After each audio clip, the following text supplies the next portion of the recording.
Hi, എല്ലാവർക്കും നമ്മുടെ പുതിയൊരു വീഡിയോയിലേക്ക് സ്വാഗതം. ഇന്നത്തെ വീഡിയോയിൽ നമ്മൾ പറയാൻ ഉദ്ദേശിക്കുന്ന കാര്യം എന്ന് പറയുന്നത് നമ്മുടെ +2 എക്സാം റിസൾട്ട് എങ്ങനെ വളരെ ഈസി ആയിട്ട് ചെക്ക് ചെയ്യാം എന്നുള്ളതാണ്. നമുക്ക് ആപ്പ് വഴി അതുപോലെ തന്നെ വെബ്സൈറ്റ് വഴിയൊക്കെ റിസൾട്ടുകൾ ചെക്ക് ചെയ്യാൻ സാധിക്കുന്നതാണ്. നമുക്ക് ആപ്പ് വഴിയാണ് എന്നുണ്ടെങ്കിൽ PRD ലൈവ് എന്നുള്ള ആപ്പ്, അതുപോലെ തന്നെ സഫലം, അതുപോലെ തന്നെ iExams, ഈ 3 ആപ്പ് വഴി നമുക്ക് വളരെ ഈസി ആയിട്ട് തന്നെ നിങ്ങളുടെ രജിസ്ട്രേഷൻ നമ്പർ അതുപോലെ തന്നെ നിങ്ങളുടെ ഡേറ്റ് ഓഫ് ബർത്ത് കാര്യങ്ങളൊക്കെ നൽകിയതിനു ശേഷം നിങ്ങൾക്ക് ചെക്ക് ചെയ്യാൻ സാധിക്കുന്നതാണ്.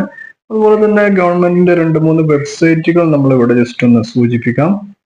ആ വെബ്സൈറ്റുകൾ വഴി നിങ്ങൾക്ക് തീർച്ചയായിട്ടും വളരെ ഈസി ആയിട്ട് നിങ്ങളുടെ റിസൾട്ട് ചെക്ക് ചെയ്യാൻ സാധിക്കുന്നതാണ്. results.kite.kerala.gov.in എന്നുള്ള സൈറ്റ് വഴി ചെക്ക് ചെയ്യാം. അതുപോലെ തന്നെ dhskerala.gov.in എന്നുള്ള സൈറ്റ് വഴിയും നിങ്ങൾക്ക് ചെക്ക് ചെയ്യാൻ സാധിക്കുന്നതാണ്. മറ്റൊരു വെബ്സൈറ്റ് എന്ന് പറയുന്നത് keralaresults.nic.in. ഈ 3 വെബ്സൈറ്റ് ഉപയോഗിച്ച് വളരെ ഈസി ആയിട്ട് ചെക്ക് ചെയ്യാൻ സാധിക്കുന്നതാണ്. അപ്പോൾ റിസൾട്ടിന് വേണ്ടിയിട്ട് വെയിറ്റ് ചെയ്തിരിക്കുന്ന എല്ലാ കൂട്ടുകാർക്കും 1000 വിജയാശംസകൾ നേരുന്നു. നമുക്ക് മറ്റൊരു വീഡിയോയിൽ വീണ്ടും കാണാം.